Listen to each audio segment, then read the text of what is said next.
নমস্কাৰ বন্ধুসকল, welcome to my YouTube channel Assam career job. আজি পুনৰ আপোনালোকৰ বাবে বহুত ভাল খবৰ আহি গ'ল।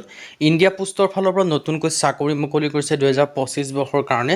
MTS, GDS, BPM, ABPM, সহায়ক, চকীদাৰ এনেকুৱা ধৰণৰ ভেকেঞ্চি আপোনালোকে দেখিবলৈ পাব। গ্ৰেড 3, গ্ৰেড 4 লেভেলৰ ভেকেঞ্চি দেখিবলৈ পাব। নতুনকৈ চাকৰি আহিছে, কেনেদৰে আবেদনসমূহ কৰিব পাৰিব, কোনটো পদৰ ক্ষেত্ৰত কিমানকৈ এজ ক্ৰাইটেৰিয়া বিচাৰিছে, কোৱালিফিকেশ্যন বিচাৰিছে, অৰ্হতা কিমান লাগিব, এই সকলোখিনি কথা এই ভিডিঅ' যোগে আলোচনা কৰা হ'ব। চ' যদি ভিডিঅ'টো ভাল পায় ভিডিঅ'টো লাইক কৰিব পাৰে, লগৰ চেনেলটো ছাবস্ক্ৰাইব কৰি দিব পাৰে। এনেকুৱা ধৰণৰ ভিডিঅ'সমূহ প্ৰতিদিনে পাই থাকিব। আৰু আমাৰ হোৱাটছআপ চেনেল ভিডিঅ' ডেছক্ৰিপশ্যনত দিয়া আছে, তাত গৈ আপোনালোকে ফ'ল'টো কৰি দিয়ক। তেতিয়া আপোনালোকে ডেইলি জবৰ আপডেটসমূহ পাই থাকিব পাৰিব। আৰু ভিডিঅ'টো যিমান পাৰে সিমান বন্ধুৰ মাজত শ্বেয়াৰ কৰি দিয়ক, যাতে সকলো বন্ধুৱে ডেইলি জবৰ আপডেটসমূহ পাই থাকিব পাৰে। ইণ্ডিয়া পোষ্টৰ ফালৰ পৰা নতুনকৈ চাকৰি মুকলি কৰিছে 2025 বৰ্ষৰ কাৰণে। MTS, GDS, BPM, ABPM এনেকুৱা ধৰণৰ ভেকেঞ্চি আপোনালোকে দেখিবলৈ পাব। ইয়াত আপোনালোকে দেখিছে পোষ্ট অফিচ ৰিক্ৰুটমেণ্ট হৈছে 2025 বৰ্ষৰ কাৰণে। Apply for MTS postmen, mail guard এনেকুৱা ধৰণৰ ভেকেঞ্চি মই আপোনালোক জনাইছোৱে। গ্ৰেড 3, গ্ৰেড 4 লেভেলৰ ভেকেঞ্চি আপোনালোকে দেখিবলৈ পাব। চ' যদি ইণ্টাৰেষ্টেড হয়, ইলিজিবল হয়, আবেদনসমূহ কৰি ল'ব পাৰিব। জুলাই মাহৰ 20 তাৰিখে নটিফিকেশ্যন কৰি ৰিলিজ কৰিছে post office recruitment 2025। Vacancy name দেখিব পাৰিছে, ডাক বিভাগ ভৰ্তি 2025ৰ কাৰণে আহিছে। অৰ্গেনাইজেশ্যন আপোনালোকে দেখিব পাৰিছে ইণ্ডিয়া পোষ্ট অফিচৰ ফালৰ পৰা আহিছে। আৰু পোষ্ট নেমখিনি আপোনালোকে দেখিব পাৰিছে MTS আছে, পোষ্টমেন আছে, মেইল গাৰ্ডৰ ভেকেঞ্চি আছে। এপ্লাই মোডটো আপোনালোকে দেখিব পাৰিছে অনলাইন যোগে এপ্লাইসমূহ কৰিব পাৰিব। লাষ্ট ডেট সম্পৰ্কে যে ক'বলৈ যাওঁ, 8 আগষ্ট 2025 ইয়াৰ কাৰণে লাষ্ট ডেট হয়। তাৰ আগতে আবেদনসমূহ কৰিব লাগিব। হু কেন এপ্লাই, অল ইণ্ডিয়া মেল হওক ফিমেল হওক সকলোৱে আবেদনসমূহ কৰি ল'ব পাৰিব।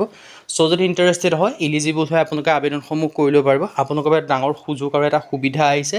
চ' সুযোগ আৰু সুবিধাটো আপোনালোকে গ্ৰহণ কৰিব পাৰে। যদি আপোনালোকে আবেদনসমূহ কৰিম বুলি ভাবি আছে, তেন্তে ভেকেঞ্চিকেইটাৰ ক্ষেত্ৰত আবেদনসমূহ কৰি ল'ব পাৰিব। আপোনালোকৰ বাবে ডাঙৰ সুযোগ আহিছে, এটা সুবিধা আহিছে। চ' সুযোগ আৰু সুবিধাটো আপোনালোকে গ্ৰহণ কৰিব পাৰে।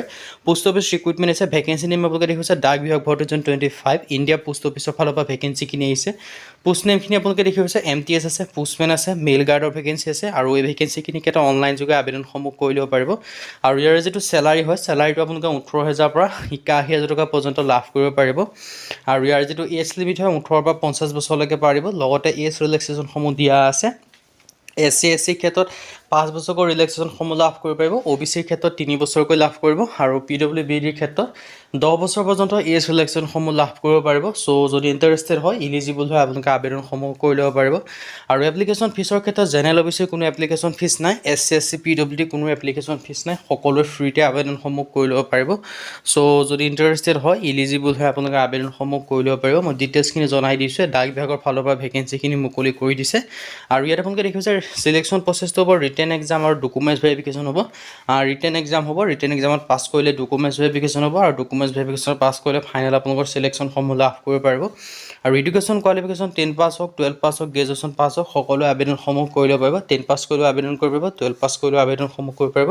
আৰু যদি আপোনালোকে গ্ৰেজুৱেশ্যন পাছ কৰিছে, তেতিয়াও আবেদনসমূহ কৰি ল'ব পাৰিব। চ' যদি ইণ্টাৰেষ্টেড হয়, ইলিজিবল হয়, আপোনালোকে আবেদনসমূহ কৰি ল'ব পাৰিব। আপোনালোকৰ বাবে ডাঙৰ সুযোগ আহিছে, এটা সুবিধা আহিছে। চ' সুযোগ আৰু সুবিধাটো আপোনালোকে গ্ৰহণ কৰিব পাৰে। আৰু ইম্পৰ্টেণ্ট ডকুমেণ্টছৰ ক্ষেত্ৰত পাছপ'ৰ্ট চাইজ ফটোগ্ৰাফ লাগিব, ছিগনেচাৰ লাগিব, আধাৰ কাৰ্ড লাগিব, এডুকেশ্যন চাৰ্টিফিকেট লাগিব, কাষ্ট চাৰ্টিফিকেট লাগিব। এনেকুৱা ধৰণৰ ডকুমেণ্টছখিনি প্ৰয়োজন হ'ব। এইখিনি ডকুমেণ্টছ হ'লে আপোনালোকে আবেদনসমূহ কৰি ল'ব পাৰিব। চ' যদি ইণ্টাৰেষ্টেড হয়, ইলিজিবল হয়, আপোনালোকে আবেদনসমূহ কৰি ল'ব পাৰিব।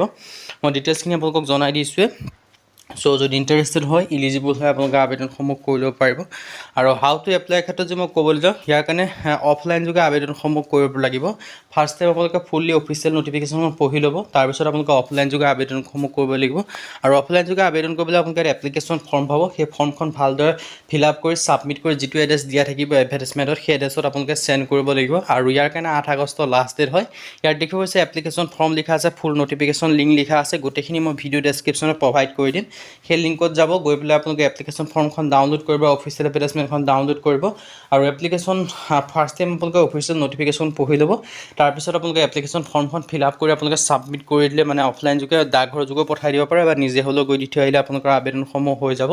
চ' যদি ইণ্টাৰেষ্টেড হয়, ইলিজিবল হয়, আবেদনসমূহ কৰি ল'ব পাৰিব। আপোনালোকৰ বাবে এটা ডাঙৰ সুযোগেই আহিছে আৰু এটা সুবিধা আহিছে। চ' সুযোগ আৰু সুবিধাটো আপোনালোকে গ্ৰহণ কৰিব পাৰে, যদি আপোনালোকে আবেদনসমূহ কৰিম বুলি ভাবি আছে। ইয়াত ডিটেইলছখিনি আপোনালোকে ধুনীয়াকৈ দেখিব পাৰিছে। চ' ইয়াত সকলোখিনি কথা আপোনালোকে আবেদনসমূহ কৰি ল'ব পাৰিব। আপোনালোকে ধুনীয়াকৈ ডিটেইলছখিনি দেখিব পাৰিছে। চ' যদি ইণ্টাৰেষ্টেড হয়, ইলিজিবল হয়, আবেদনসমূহ কৰি ল'ব পাৰিব। পোষ্ট অফিচ ৰিক্ৰুটমেণ্ট 2025ৰ কাৰণে আহিছে। ডিটেইলছখিনি আপোনালোকে ধুনীয়াকৈ দেখিব পাৰিছে। আৰু চ' যদি ইণ্টাৰেষ্টেড হয় ইলিজিবল হয় আপোনালোকে আবেদনসমূহ আপোনালোকে কৰি ল'ব পাৰিব। ডিটেইলছখিনি আপোনালোকে দেখিব পাৰিছে। All India male female candidate আবেদনসমূহ কৰি ল'ব পাৰিব। চ' যদি ইণ্টাৰেষ্টেড হয় ইলিজিবল হয় আবেদনসমূহ কৰি ল'ব পাৰিব। আজি ভিডিঅ' মানে যদি ভিডিঅ' ভাল পালে লাইক কৰিব, লগৰ চেনেলটো ছাবস্ক্ৰাইব কৰি দিব পাৰিব।